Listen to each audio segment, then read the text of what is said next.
I am heading back to Trader Joe's to shop for my Chew the Right Thing podcast. So excited to show you all the new finds. First up, some crunchy tortilla chips with fun salsa verde flavor.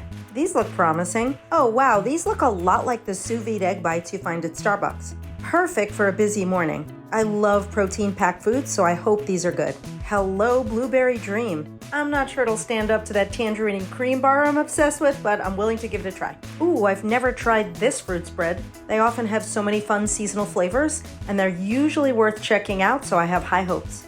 Okay, this snack has everything. Peanut butter, caramel, popcorn, and it's vegan. Sounds great.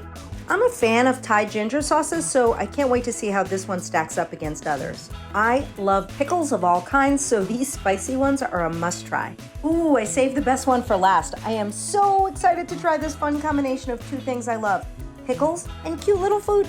Check out this episode of the podcast to see which ones you should add to your cart. Go to hungrygirl.com/podcast to listen.